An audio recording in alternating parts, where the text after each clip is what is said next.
mispronounce any names. But first, we have Adam Skali from CIES, eHealth Innovation Center. Adam is a global health innovation strategist with a multidisciplinary background in biotechnology, biophysics, and bioinformatics. He leads cross-sectoral initiatives across three continents through roles at the CIES, Elevate Health, IHCHI, and Medness Global Health, focusing on digital transformation, patient-centered innovation, and system-level change. Next, we are joined by Esther Opone. Esther is a digital health product manager, health systems policy analyst, and research fellow at Digital Transformations for Health Lab. She's invested in adding value to lives and spaces through health technology, research, and strategy. Her experience spans both to clinical and digital health spaces, including a digital health product manager, leveraging AI-powered technology to optimize healthcare facility operations and service delivery in Africa's underserved settings. We are also joined by Dr. Anthony Lee. Dr. Anthony is a physician scientist specializing in the intersection of AI and public health. He earned his Doctor of Medicine from Duke and NUS Medical School and a Master of Public Health from Johns Hopkins University, complementing his background in computer science. His professional experience includes roles as preventive medicine physician, AI engineer, and AI research scientist in institutions like Tan Tock Seng Hospital and the National University Health System. Lastly, as our panel sessions moderator, we are joined by Rustam Sharif Pujdaba. Rustam is a data science practitioner at Health Sciences Authority, where he works at the intersection of health data, policy, and innovation. With a background in pharmacy and regulatory affairs, he bridges clinical insight with digital transformation, focusing on the safe and ethical integration of emerging technologies in healthcare. Beyond his professional role, Rustam serves as the external relations lead at the HDYN and the manager of regulatory affairs at Peach Health Asia, a digital health startup advancing software medical devices in Southeast Asia. Passionate about empowering youth voices in global health governance, he also serves as a Southeast Asia regional youth champion with Digital Transformations for Health Lab, advocating for responsible and inclusive digital health systems. Once again, I am Abigail Salen from Health Diplomacy Youth Network, and I am honored to guide our discussion today. To begin our conversation, I would like to invite Sir Adam to share his prepared discussion. And Sir Adam, the floor is yours. Thank you very much for the invitation, and it's a pleasure to be here. And hopefully, you can hear me well, as I had to change my headphones a bit in a last minute kind of change. So, I would like to introduce a topic that is the European Health Data Space, which is an initiative happening across Europe, which I believe could be very interesting for other regions to see how to foster collaboration across different countries when no one can actually decide for all of them. But instead, they actually have to do through conversation, reach a decision and consensus. And the reason why this is very important is that while we speak about the European Union, we actually have many different countries, each one with their own regulation, especially also for health. Considering, for example, regulation like GDPR, it actually happens that you can't really share data across countries. So what is actually what happens then is that you have a lot of work, a lot of innovation that then can't actually be scaled. And even though it is a union, it ends up staying within one country or another. So basically, the previous one, please. Yes. So basically, we can see this very well when it comes to the example of rare diseases, where we have 27 to 36 million people living with rare diseases.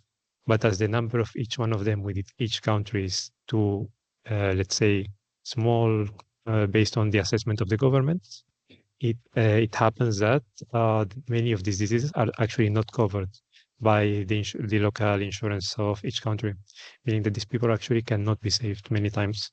Then there's also the element that lack of interoperability between countries makes it very difficult to actually use AI deployment, because the EU actually has in general more population than the US, but the fragmentation makes it difficult to actually create AI solutions to actually save people.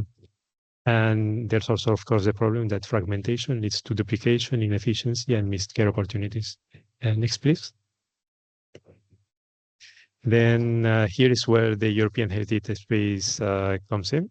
So basically, it's this flagship initiative that started more than 8 years ago with the goal of getting the data of all of the different countries to actually be aligned so that you don't have any interoperability problems, meaning that the data from one country can actually be exchanged with another.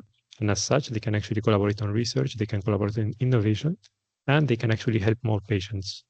So they actually, to do it, they had to create a unified legal and technical framework to foster cross-border data use. And this is actually right now helping in terms of care, research policy, and innovation. The European Health Data Space actually was started to be implemented this year, and it should start being functional in the next 10 years. Basically, so that by that point, we would have more and more collaboration between countries.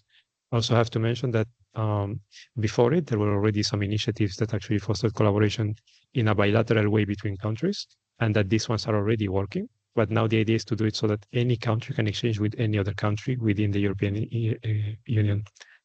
And the idea is that this can actually not only allow for up to 11 billion savings over the next 10 years when it actually gets implemented, but also to allow us to do research that until now was impossible. And why I think that this is very interesting for many other regions is that it is an idea that focuses on promoting collaboration between regions without actually having to be part of the same country, and also promoting collaboration between different stakeholders. So you can get the data from the hospitals, from the companies, from the startups, and they all collaborate and they all can access that data. Next, please. So basically here we can see an idea of the main pillars of the European Health Data Space. Basically, it wants to empower the citizens to have control over their health data. It also wants to assist policymakers and the regulation in accessing relevant health data so they can make decisions, so they can actually understand what is the current burden, not only within each country, but in the EU in general, to allow for better diagnosis and treatment by actually allowing for people to actually get access to their diagnostics, even if they move to different countries without having to take it with them, to enable healthcare professionals to have access to relevant health data. And basically, as you can see, it is a holistic approach that allows for collaboration between stakeholders and above all for innovation that then can be implemented and improve people's lives. Next, please. So I think that maybe you all know about the case of rare diseases. They are basically classified as the diseases where you have below a certain number. I think it depends on the country, but usually it's around less than 12,000 people. 1 in 20,000 people affected is already considered a rare disease. So if you go into the numbers of the European Commission, which is around 450 million people, it's still a pretty huge number. So basically, we can see that there are around 6,000 to 8,000 rare diseases, but only 6 of them have curative treatments. And this is not because they are not of interest. This is not because they are actually they are not affecting people's lives, but just because it is very difficult to actually promote innovation when the healthcare systems are actually made for population health, meaning that they actually deal with diseases which we all know, like diabetes or CVD, which affect a huge number of people. And as such, it makes it very hard for them to actually use those reimbursement frameworks and also the process of clinical trials for the case of rare diseases. So basically, by improving and allowing for a connected data space all across Europe, we can actually make it easier for all of these diseases to actually, we can make it easier for all of these diseases to actually be also considered for reimbursement and as such, so that they can actually be treated. So what's also very interesting is that it would allow for something that one of the main problems is that many of these diseases are so rare that most doctors have never seen a case in their lives. So they actually struggle a lot in detecting them. And this makes it even more difficult for the patients to be treated, which actually creates delay of years for them. And in many cases, if these diseases are not treated when the patient usually many of them are actually pediatric. So if they are not detected and treated in the pediatric case, they actually become almost impossible to solve. So by actually getting this unified, yes, this one, So by actually getting this unified approach to data spaces, we can make it easier for people to actually detect these diseases and actually understand the real impact that they're having and save people's life. So next one, please. Yes, and as mentioned before, the potential of this European Health Data Space is not only for the rare diseases, but also for the public health and population health, which is a topic that I imagine that all of you are very interested in and are experts in. What is very interesting is that by actually sharing data all the time in real time between all of the regions in the EU, you can actually better understand where you have some possible public health problems, and as such, where you have to send more resources in order to deal with them. This would also promote AI-driven population health planning, so you can actually make predictions because you actually have access to much more data. Because in the end, people can actually move freely within the EU. So having an understanding of how their health actually moves is also very important. And this would actually help the EU align even better with the WHO 2025 pillars of evaluate, invest, and build a system resilience. Next, please. So basically, to not make it much more long, and thank you everyone for listening, the European Health Data Space is more than a regulation. It's a governance and innovation blueprint. It offers adaptable lessons in ethical AI, citizen trust, and data equity, and can inspire frameworks, I believe, in other regions that are facing legal or technical fragmentation. Because in the end, the goal that we all of us have is actually to improve health. So let's get the fragmentation out of the way and focus on secure, fair, and global health for all of us. Thank you very much for listening, and looking forward to all of your questions. Thank you, Adam, for sharing information and your insights on the European health data space. To continue, I would like to invite Esther Opone to present on safeguarding the digital generation. Thank you so much, Esther. Hi, good afternoon, everyone. Can you hear me? Yes. Okay, Yes, yes, so, we can. okay. Yeah, this is such a great honor to be here, and thank you so much for having me and the wonderful work you're doing here at the Alliance. So, I'm going to be speaking about a policy research we did at the Digital Transformations for Health Lab. Basically focused on assessing the policies that African-based digital technology companies have and their strategies to protect the health and well-being of young users in Africa. Next slide, please. So for context, Nigeria and as well Africa as a whole is one of the fastest growing, has one of the fastest growing youth population and as well as internet usage, right, in the world globally. So that means that we are very digitally native and we also have a wide range of people who are using digital technologies.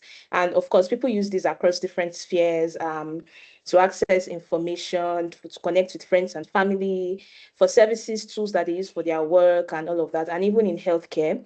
And it's important to note that even when we use digital platforms for health, and for good reasons. Sometimes they also have, I call it a paradoxical impact in that in using it for something that is good, it might end up having some negative externalities.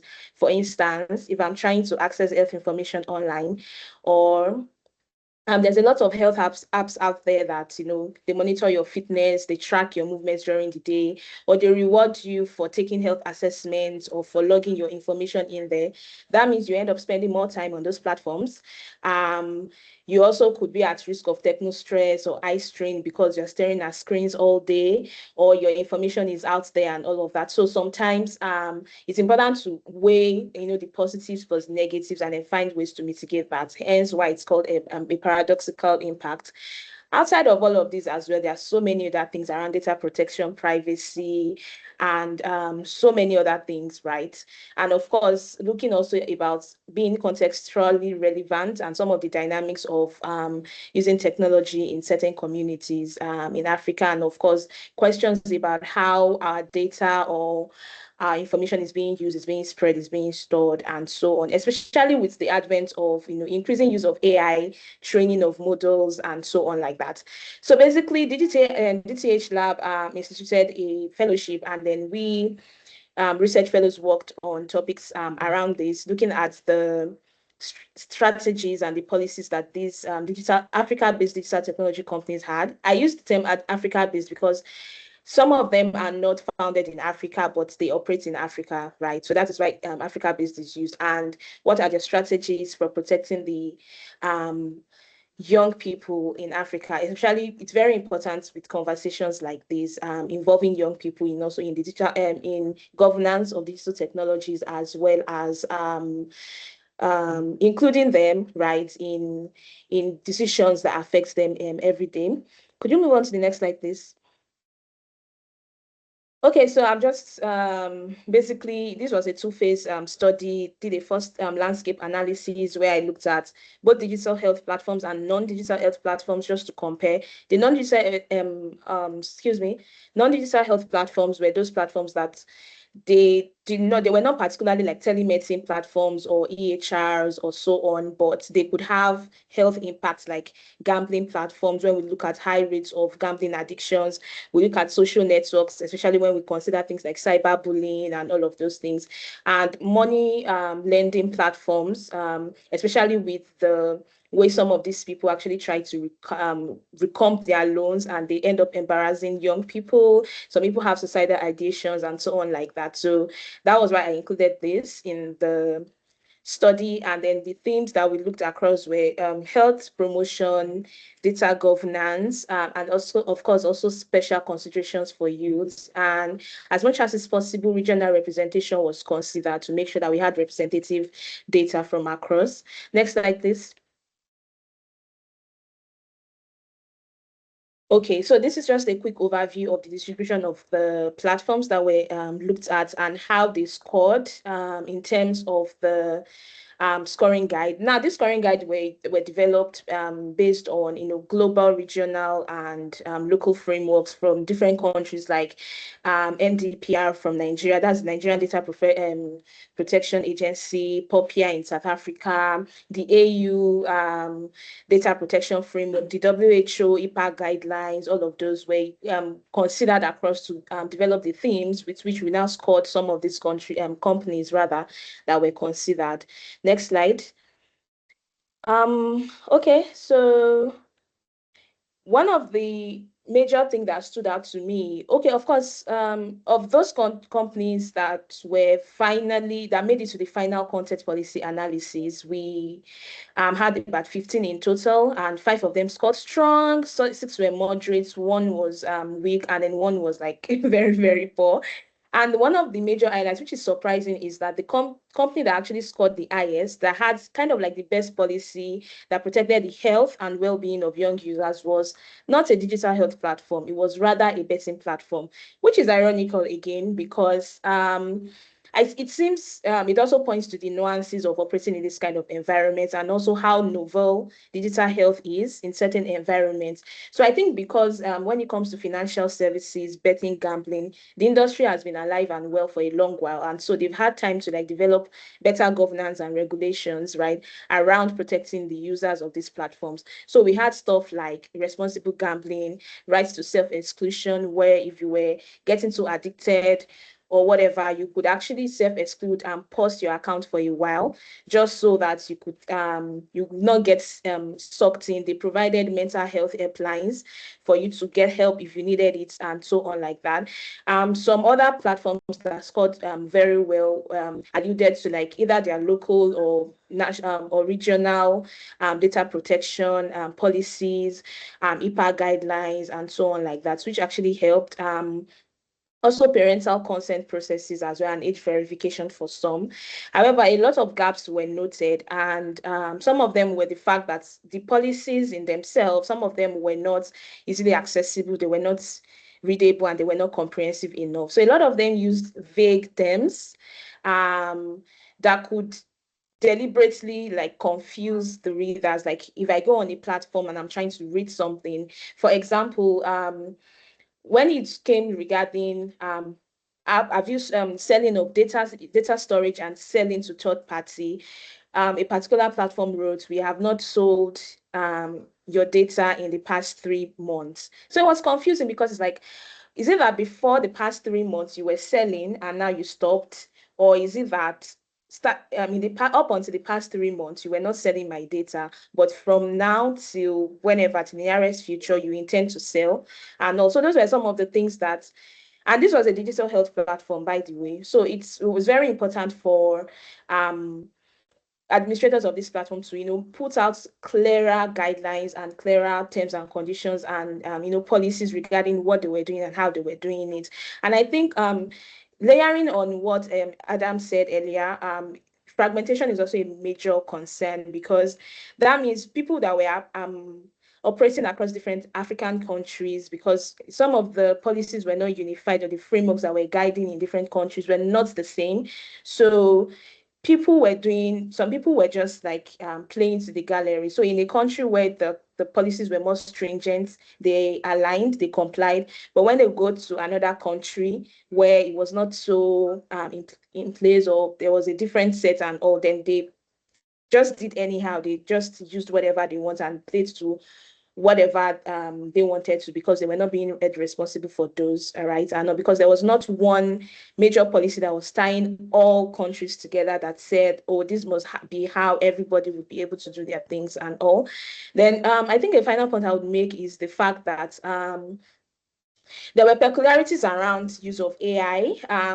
So some companies, some platforms were just doing regular technology before and all, and now they included some maybe AI technologies or AI assistants or chatbots in their scope of services and all, but they didn't go back to reflect the dynamics of those in their policies, right, for their platforms. And so that was also extra confusing. And that also meant that leave room for loopholes to exploit young people, and of course possibly have negative impacts on their health and well-being.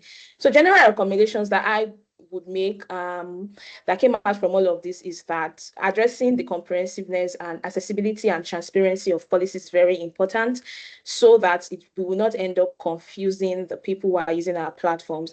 Whether they decide to continue using our platform, whether it's digital health or non-digital health, let it be based on informed decisions, not you deliberately, confusing them with vague language and all of that. And also, we could, if we are trying to get people to use our apps, we know how exciting and how engaging our content usually is and all. But when it comes to our policies, terms and condition pages, data policy and all, we then put in a lot of blocks of text that are in tiny font, unreadable, that discourage people from actually even going through to actually read and understand. So those actually must change. Maybe with use of graphics, even gamification of these things would actually help to ensure that the user is engaged in knowing and understanding these things, as well as, of course, it also makes sense for us to monitor the full end-to-end implementation of whatever policies these platforms are putting in. It's one thing to write it, it's one thing to actually follow through and implement it in real time and all that. And of course, being contextually relevant, being sensitive to the environment or the country we are playing in, the cultural factors there, their age verification processes and all that, especially because we are very concerned about the health and well-being of young users.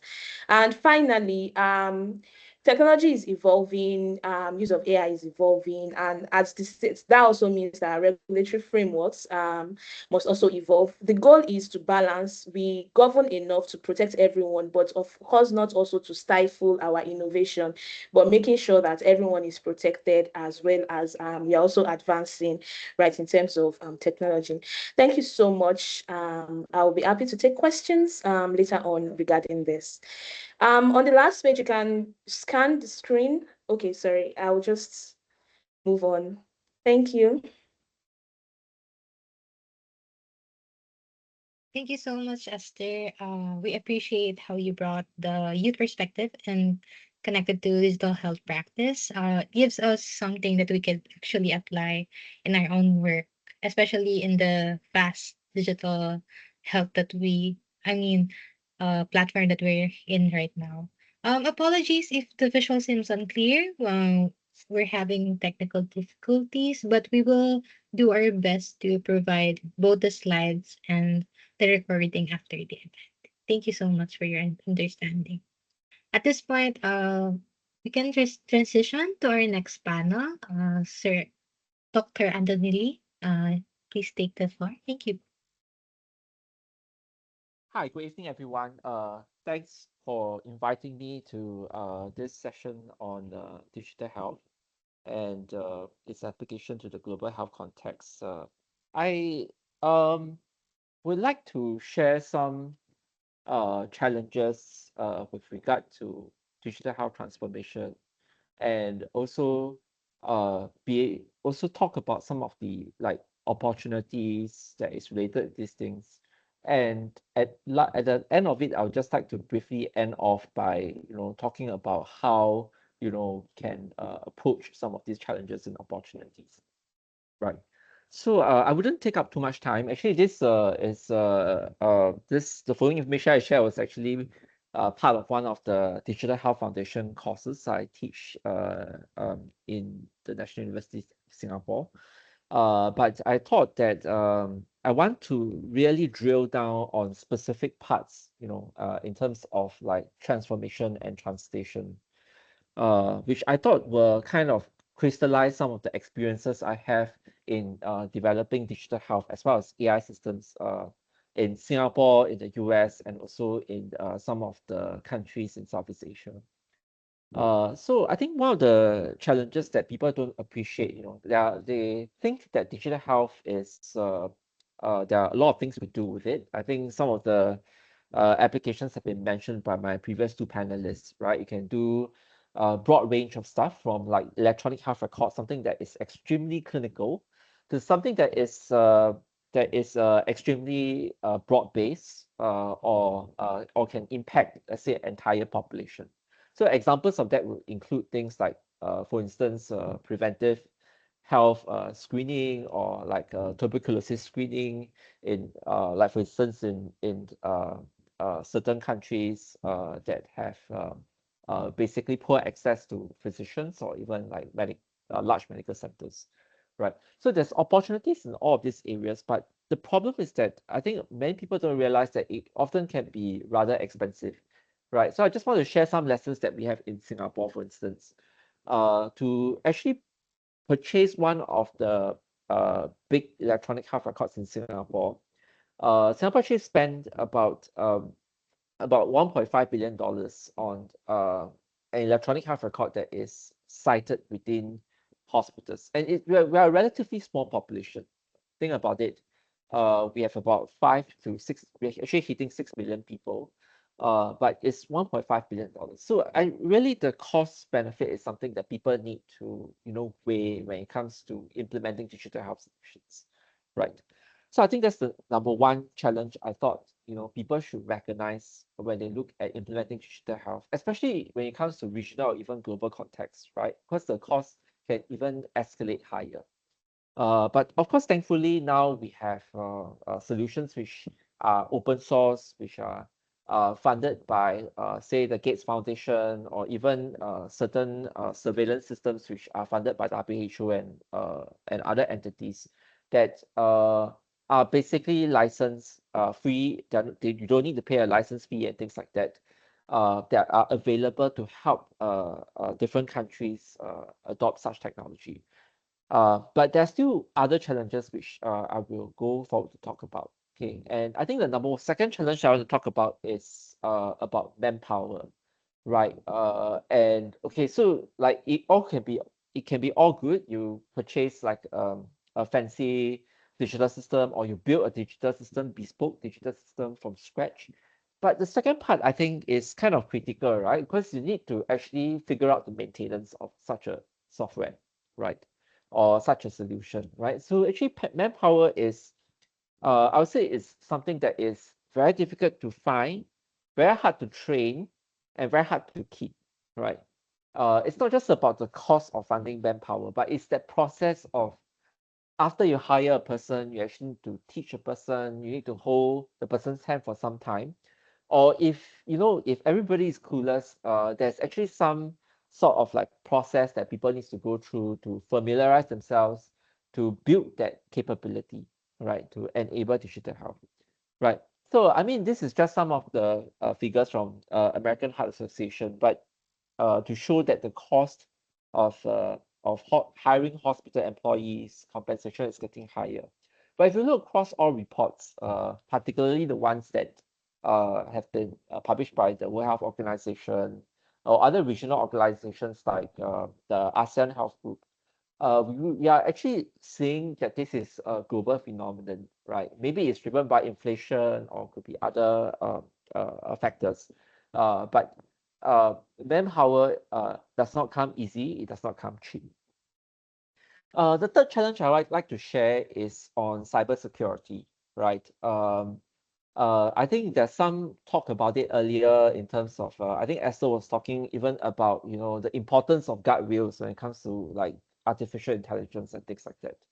But even if before we even talk about like artificial intelligence, let's just talk about simple digital health solutions. It can actually come with a lot of risk, right? And broadly, when you think about risk, there are actually about 3 to 4 groups of risks that you should be concerned about. One is, of course, the clinical risk, right?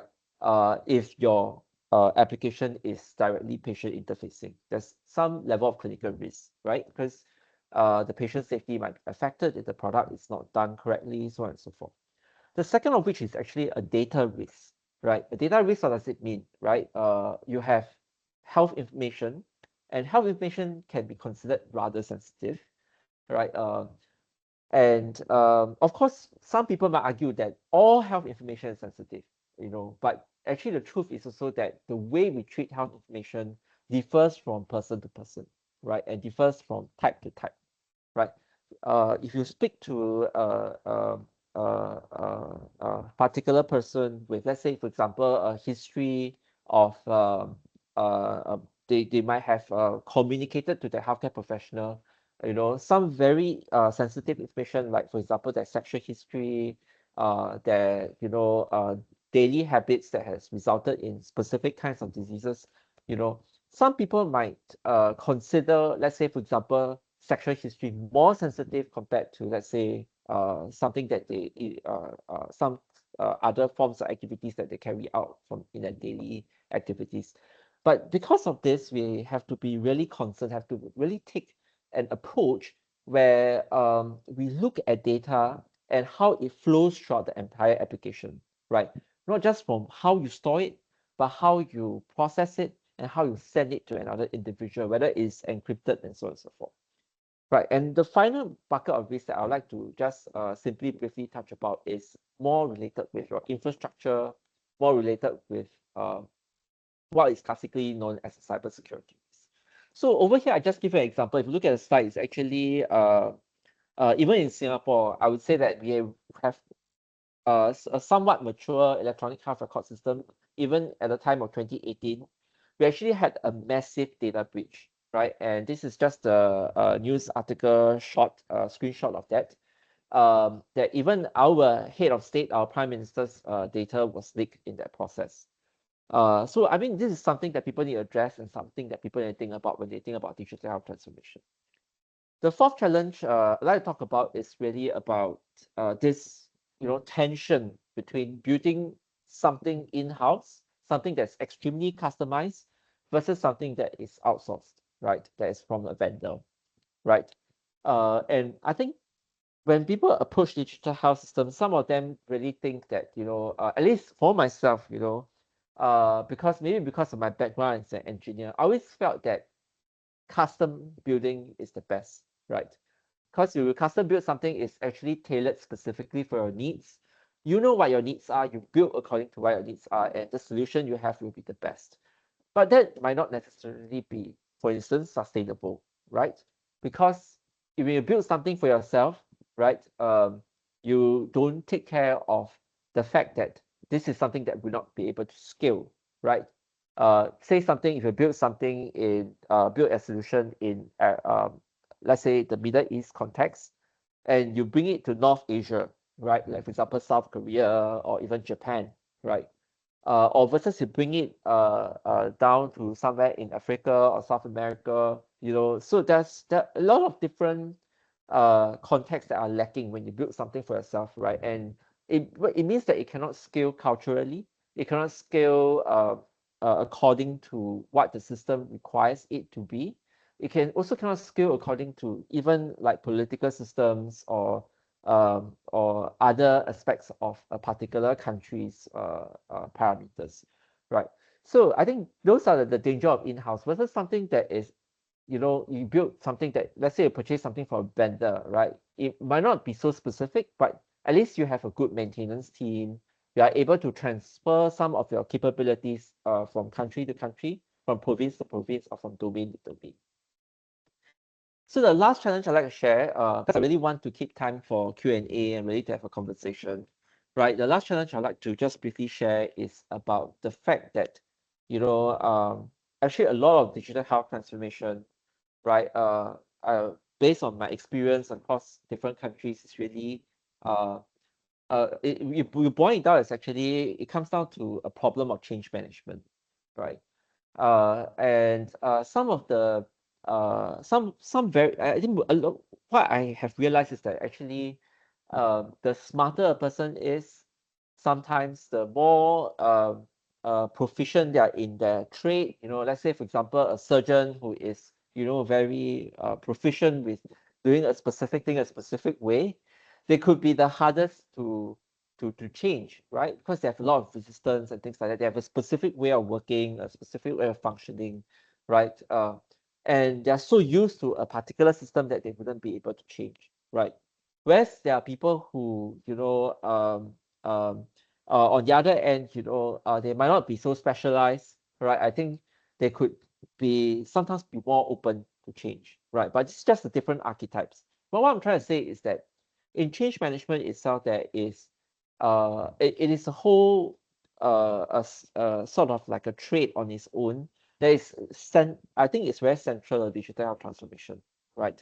Because if you cannot get people to change their practice, right, to change their workflows, to change their so-called like care patterns or their work patterns, it's very hard to put a new system in place, right? And to give a lot of this, even if there's a lot of new capabilities that could potentially be very transformative. For instance, when we talk about AI and we talk about some of these new areas in terms of using AI agents to even like automate workflows, or even bringing cheap and very good LLMs to low resource settings, right? So I think that's in general what I like to say, share some of the challenges, and I hope through what I have talked about, briefly through these 5 slides, I've given you also some insights about how you could potentially tackle them, potentially look at solutions to address some of these problems that we face when we want to implement a new digital health solution. Over back to the moderator, Ruston. Yeah. All right. And thank you so much, Dr. Anthony. Then I'll take it from here then. All right, we have heard a lot of content and context that actually frames this discussion, and that actually leads us to the next part, which is essentially where we want to engage our audience. So just to summarize again, Mr. Adam talked about the project implementation in a very specific case of the EU health data space. And Ms. Esther talked about the importance of policy oversight in the spectrum of digital health solutions, how design is crucial in its purpose and eventual deployment, how policy plays a part in all of this. And Dr. Anthony speaks of the cost perspectives from the clinical standpoint. Why are we doing this? How does digitization truly help? And in the end, after all, digital health costs is not just in execution, but in its maintenance, in its integration, and its overall change management. To really summarize and condense this, right, the current framework of digital health governance is fragmented, it's immature, and it's very complex. In the goal of advancing global digital health, we need to establish this and learn from this. And to encourage change to aid transformation, we are here to find out what tips and learnings do these young champions have for us. And to just go a bit further, there is actually like a recent report by the World Health Organization that was released in October 2025 on the agenda for global digital health. And this report identified 4 key pillars of strategic focus. We're talking about greater connection, greater education, greater investment, and greater evaluation. Which is interesting because I've heard 3 of the 4 points being mentioned here earlier.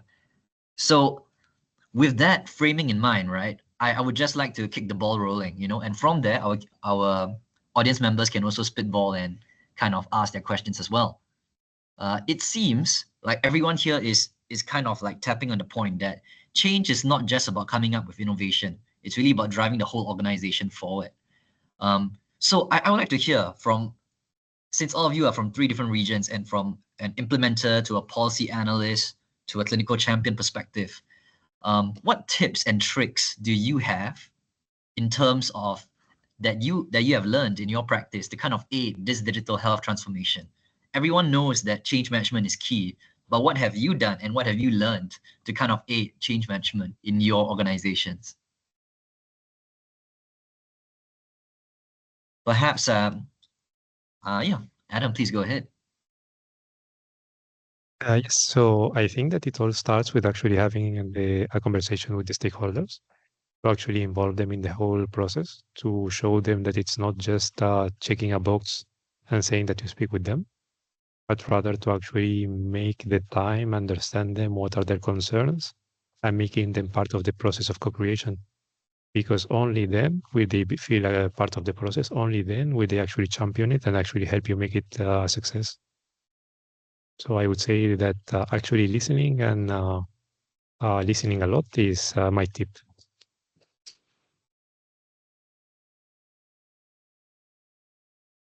Fantastic. How about Dr. Anthony? Yeah, just to build on what Adam has said, I absolutely agree. You need to solve the problem, but and also, the having active listening and things like that. But also, I just want to build on some of the themes that we have just spoken about tonight, which is how from a maybe like sort of from a policy perspective, how do we encourage or enable that? And I would like to just share one of these approaches, which is like uh, sort of like a sandbox approach, where basically, people who are creating technology or people who are implementing policies or coming out with regulation, they sort of like, instead of like coming down from a top-down perspective of you use a particular solution, they actually come together to co-create certain solutions. So how that looks like in one particular sandbox that I've seen, which is the telehealth sandbox in Singapore, is that what we do is that we basically articulated that from a period of time, instead of just simply regulating people on telehealth or just saying that you use telehealth, we say that you come forward, and show us the different ways in which you use this technology, and show us the different ways, different problems that you might have that the technology can address. And from there, the stakeholders can sort of influence the policy, influence the regulation, and be able to enable the digital health solution. Yeah, so I thought that's some of the things that we could do in terms of bringing innovative designs, policy designs, forward to enable change. Yeah, over. Yeah, you actually brought off an interesting point on the design perspective and in kind of like an environment that allows you to fail. And this is actually a crucial point that Esther talked about earlier. Esther, would you like to kind of elaborate on that as well, especially since design was something that you mentioned a lot about? Right. Yeah, thank you very much. So it actually links what Dr. Anthony said, links also with what Adam said, and what I personally think, especially again, this is something I saw a lot when I was actively in the product management world, which is you don't just build a solution and then bring it to people. And then of course there's always the place of having your MVP, having this and that test, reiterate and all of those things. But design the products with the actual implementation in mind from the very start, from the ideation point, from the initial running prototyping and all of those things. Because if not, you're going to have to start from scratch sometimes. If you take it to market or you put it in the hands of people and then it doesn't actually meet their needs, or it's not adaptable to their environment and all that. So code design, code production, they're actually very, very, very important. And some people have the bad habit of you learn, especially when it comes to like engineering, building products and all. These are the steps to take. You do this, human-centered design and all of that, and then they'll go and implement it just to tick off a box to say, okay, you ask questions, you want to get their user stories, you want to get this and that, so that you go back, to put that into your creating process and all. However, this is not just a text box to tick just to say I did this, I listened to users, I did this and that and all. Because at the end of the day, we then have people who end up going to ask users, and then they ask them questions with leading questions. So they frame their questions in a way that will make the potential users say things that already align with what they had in mind in the first place. So they are not going with a blank canvas. They already know what they want to do, what they want to build. But then they come to you and then ask you to, in a way, and then you answer, and then it validates what they actually had in mind already and all that. So that's very, very important, because that's a subconscious thing that some people end up doing without realizing it. So we have to be very reflexive in our creation process. I think another thing I would add on to that is to meet people where they are.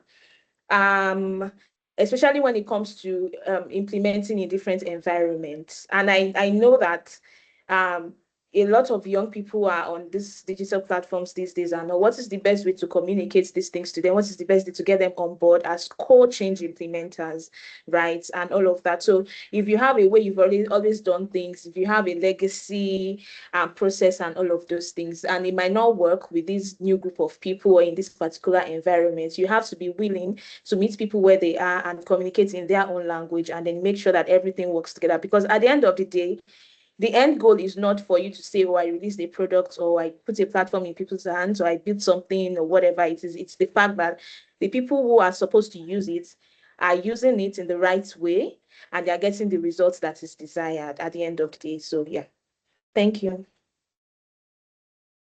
All right, it seems like Adam already has a reply to this. Please go ahead, Adam. No, I just wanted to add actually that also to consider that the stakeholders that we think that are part of the process are not the only ones. I actually remember a case of a tobacco policy that actually had all of the usual stakeholders within healthcare actually aligned, but then it actually failed because the kiosk owners felt that they were actually threatening their livelihood. So they actually worked with some tobacco companies, and they did some campaigning, and in the end the policy was halted. Why? Because in the whole process we didn't actually consider the kiosk owners and the role they have within their communities. So it's actually about listening about many more stakeholders than just the ones we think of in healthcare. That's actually a really cool perspective. Yeah, thank you for sharing that case. And it does seem, right, that everything here stems from the fact that you need to have a very clear goal and a very clear understanding of your stakeholders, your product, and how the actual indicated use of said digital health tool. So that actually goes on to something that I think this panel is very is kind of well equipped to answer, which is how do you think your multidisciplinary perspectives here kind of aided your own role in advancing digital health in your ecosystems? Because everyone here is not just an implementer. You implementer plus something else. So I'm quite keen to hear how this actually aided your own work. All right, Miss Esther, please go ahead. Okay, thank you. Yeah, this is actually funny thing is anytime I'm applying for things or I'm speaking to people on things, this is one of the major things that come up a lot, and it's very, very, very interesting. And actually, it has helped. I think it makes for a very enriching perspective because, again, as someone mentioned earlier, implementing, building, doing all of these things is quite complex. And there are some things that are not written in textbooks that you can just, read and understand and all of those things without having like some insider knowledge. For instance, when I was implementing with Mediverse AI, I have a background in biomedical laboratory science. So like in the core clinical, doing the test, wearing the white coats and the gloves, and doing all the wet lab analysis and all of those things. And one of the experiences I had is actually one of the things that pushed of hastening my move into digital health technology, because then we had a system where we had a software we were using where we would finish running tests, feeding into integrating with our machines and our equipment and all of those things. But at the end of the day, it ended up creating more inefficiencies for us because the results were supposed to be fed from the machine into the system, feed into the patient's portal, the doctor on the other end sees it, vets it, all of those things, and just to make that teamwork very seamless. But unfortunately, it didn't work that way because then there would be errors, then there would be issues with printing. So we would be done in the machine room, then come to the system, and then have to manually edit the reference ranges and correct things, and then print it out. So, and then put it in the and then put it in a file for someone to take it away and vet it and all. So we would have finished the day's work by maybe 4 p.m. and we wouldn't leave the lab till like 7, 8 p.m. because a system, a laboratory information management system, was giving us issues. So something that was supposed to make the process seamless and faster and more efficient ended up giving us more problems and all that. So one of that experience was when I started working where I was working, I could bring that insight into it because a lot of times I could understand I could speak the language of scientists. So I knew how much, low suggested charts were important, how quality control and, logging of temperature of equipment, the things that were part of the core profession were things that were great concern to scientists. So I could bring those perspectives when we were building our products, even when it comes to engaging with stakeholders, the patients, the scientists themselves, the head of the laboratory, the quality control officer, the whatever it is, or even when talking to clients to market to them, because I could speak their language, it was easier for them to like be more receptive, right? Because they feel like, oh, this person understands our pain points. We've used different technologies before, and they ended up giving us more problems. But this person, this is not just a system that was built by someone like an engineer that has no understanding of the dynamics of the laboratory. This is actually from a scientist who now, layered on their technology knowledge to give us a solution. So that really, really worked. And I would say enriched a lot of our even training, change management processes, implementation processes, and all of those things. And in terms of getting feedback as well, it's really helped because as the standards in the technology world evolve, as regards security, building the tools and all of those things that we now have access to, the same also is constantly happening in the healthcare space. So because I was also within the space and I could understand, the monitoring council, the regulatory body for laboratories or for healthcare generally, there's a new law, there's a new rule, there are new, gold standards for tests for certain things.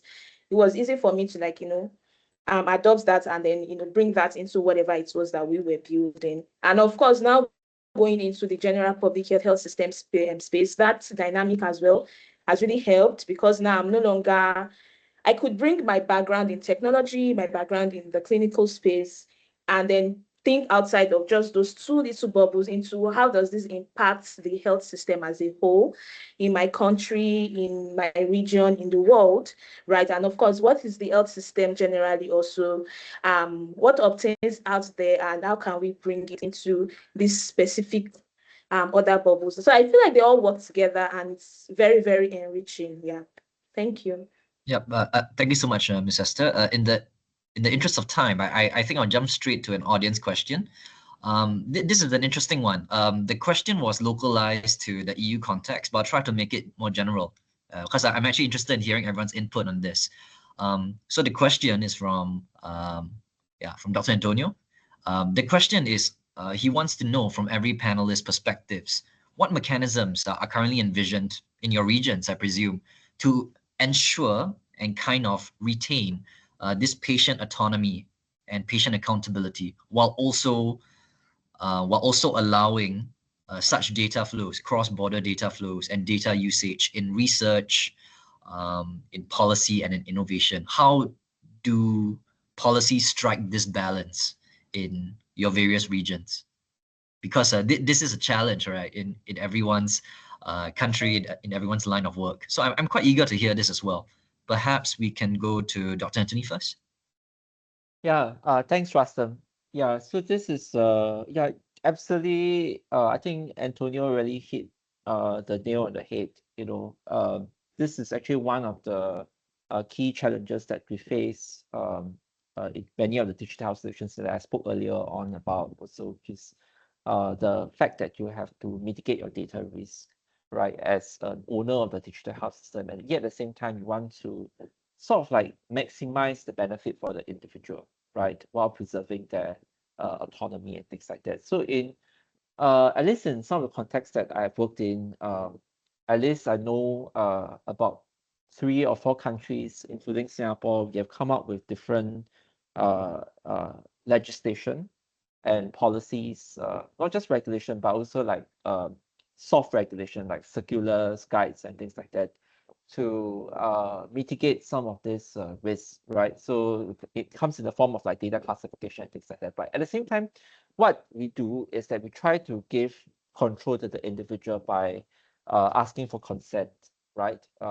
Through various mechanisms, right? Consent could be either through the interface of the digital application that you're providing to your user, asking them whether they can sort of like share the data for specific purposes. So that's one.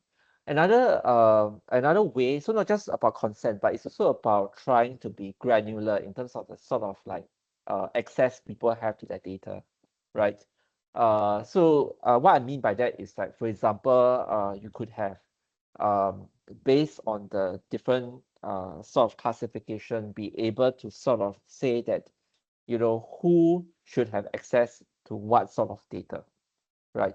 And that is something that you have to discuss with your users, right? Because like what Esther has mentioned, Adam so briefly, you know, in terms of like engaging your stakeholders, finding out, you know, is this something they are okay with, you know, like in terms of this level of access for this particular individual, right? And that really boils down to how the specific context is, right? So because in some contexts, in some countries, people trust the doctor more than, let's say, for example, your nutritionist, your gym person or things like that. But they could also trust like even in the context of a family, you know, there are certain members that because they have built a stronger bond with, they might have a greater trust of them having access to specific information when, let's say, for example, they are very sick or they're very ill, right? So I think these are some of the things we have to consider. So just to summarize up everything, I think the first is a lot about how you look at your data pipelines classification. Then it boils down to consent, ensuring autonomy, and then going down to the access, levels of access, and how having that conversation to guide all of these upstream things.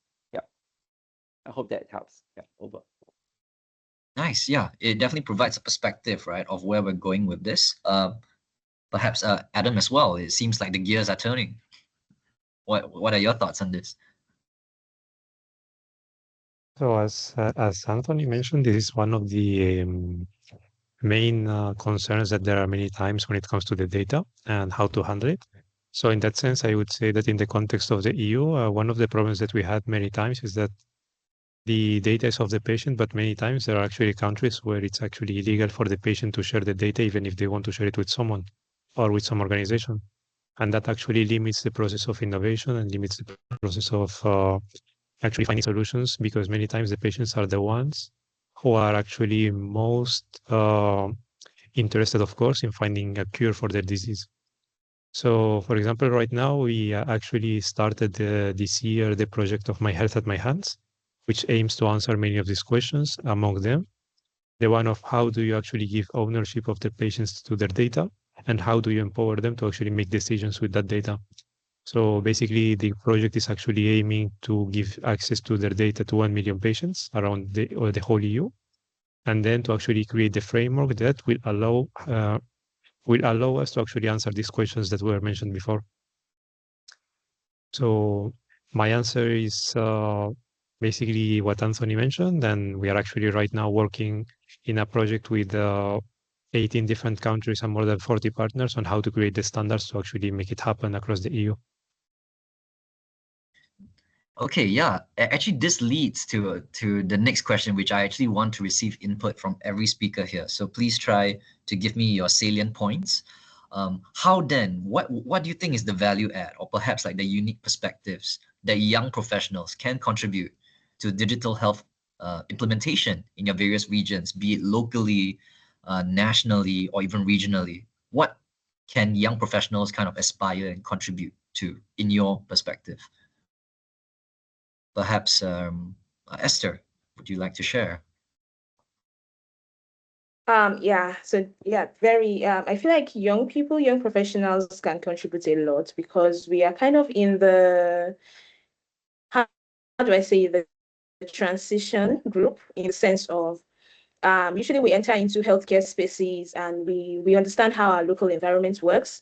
And then we also are seeing a lot of the advent of the new, and probably having easier ability relatively to have the uptake of digital health innovation and all of those things. So being able to then be the bridge, right, between ourselves, the innovation that is going on, and perhaps our senior colleagues, our communities, and all of those things. This is one of the biggest, I think, most important thing that young professionals can contribute. And also, they in that way, we also represent at least two demographics in terms of in the professional body. We have that professional understanding, as well as also as regards the age thing, right? So that also means that as young professionals contribute, they're not just contributing professionally, they're also contributing from like the youth inclusion, co-design, co-creation perspective as well. And those are things that can definitely enrich uptake, of digital health innovation. So Yeah, those are very good points, actually, how that we represent two hats and maybe even more. Yeah, I would also like to hear from our other panelists. How can young professionals become more involved in this adoption and implementation process? Who would like to go first? Okay, Adam, you smile, you go. I was actually smiling to say Anthony go first, but okay, I will go first. So yeah, honestly, I think that a point where we can actually be very good in helping would be actually the digital literacy element. Because in the end, unless we actually understand why data is important, why we need to make use of it, and how many lives it can actually save, unless we actually understand the problem that we have with the cost of inaction, how many lives are actually being lost by not using that data to actually save lives, we can't really leverage it. We can't actually make societies move in that direction. And I think that young people are actually uniquely positioned because they have grown with this kind of digital ecosystems. They have grown understanding how everything works, the potential of networks, and they can actually help promote and create the story of why should we actually use data and how many lives can we actually save by using this data. So I think that actually on the digital literacy element, they can be very helpful. And also, of course, on the innovation side of it, because in the end, when you are digitally native, let's say, it's much easier to understand the potential of these solutions and how they can actually change the current ecosystem. Because in the end, a lot of the healthcare that we have right now is actually healthcare that was based on models from 100 years ago. So I think that we are actually uniquely positioned to actually think of where can we go from now on and what does it mean to go from healthcare to health. And now I will leave it to Anthony. All right, Thanks, the ball has Adam. been cast. Thanks, Adam. I think it was really insightful for me as well. Especially your last statement. I really love it. But I mean, I think my message to young people is that, I think what I've seen is that, because of maybe some of the baggage that, people in the system have with like building digital health systems and things like that, young people can actually bring like a fresher perspective, right? Because they didn't go through a system, go through the all the failures that a particular system has gone through to reach its current state, right? And because of that, they can because if you come in with a fresher perspective, you don't think in terms of like just simply about mitigating risks or being afraid to fail, right? And that's when young people can really bring in creative ideas, right?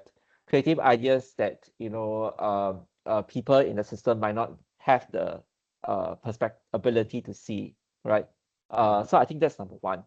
Number two, I think is young people can bring the energy, right? So I think energy is something that is really important because we are clearly not just running a sprint. We actually we are going this for a long haul. It's a marathon or even an ultra marathon or so on and so forth, right? Because in healthcare, it's a particularly challenging sector when it comes to digital systems because we are dealing with the health of people, the sensitive information of people, right?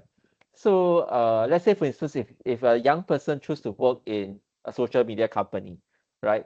or even let's say another form of even aerospace or something like that, right? I would feel like the number of like regulations they need to go through, like regulatory processes, or even in terms of like how to transform the technology in in a healthcare institution itself, there's actually many layers to that, right? And we really need people with a lot of energy to help us to push through or even rethink some of these processes, because I think some of these things are archaic, or it could be because of some uh, um, uh, reason that people do not know why they exist, some rule or there's some policy or things like that.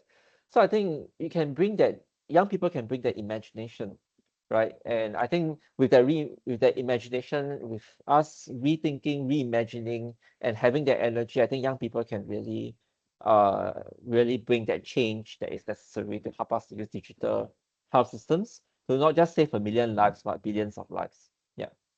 Over. Fantastic. Yeah. I love that sentiment too, Dr. Anthony. It's the optimism, right? The imagination. It's all about transitioning from healthcare to health, and more importantly, it's having these different perspectives of being both a professional, a young person, while also being comfortable enough, being digitally native, and kind of being able to to kind of recognize that even though the system is there to kind of protect people, obviously we are all in healthcare, but it's also being willing to kind of walk that and push with all your energy. Yeah, there's so many good points here that I wish we had more time. Unfortunately, we have already overshot quite a bit. We actually do have some Q&A questions from other members in the audience. However, we'll need to shelve that for another time. So unfortunately, we'll need to move on to our last segment, which is and actually kind of close this overall panel discussion. So um, perhaps yeah, no, we can't really give a round of applause to our speakers because you can't really see that. But I would just like to give my own congratulations to all of you for kind of sharing these perspectives, and to thank you for kind of giving your time and energy to our audience members who are watching it live on YouTube, but also those in the room right now. Thank you. And yeah, I really hope to kind of hear more from all these speakers as well. If you would like to know more and also connect with Health Diplomacy Alliance, here are our different channels on social media. Here's our website, LinkedIn, our X page, Instagram, and to connect with us. We'll also be sharing the materials that we have from our speakers to our audience members as well. So even if you've joined us halfway, you can still sign up officially. We will get your email information and then we'll send you the materials as such. Unfortunately, we have already overrun our time. It's a shame, but this is where we will be ending off our panel discussion. In the spirit of what the Health Diplomacy Youth Network is trying to do, we have brought together 3 young leaders from different regions to share their perspectives, and more importantly, to kind of promote and inspire more youths to contribute to the field of digital health adoption and implementation. So with that, we hope that everyone here has taken some inspiration and perhaps like a piece of the puzzle that you're missing earlier, and to move it to your work. So that is actually what we have. And thank you for spending your hour with us during Digital Health Week 2025. This is the team at Health Diplomacy Youth Network, and thank you. Wherever you are in the world, have a good day ahead, good evening, or even good night. So we will also be sharing these materials on how you can stay connected on the email as well, so don't worry.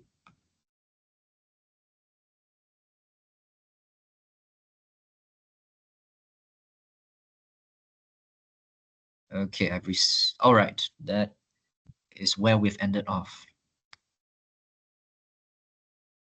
And with that in mind, we will officially close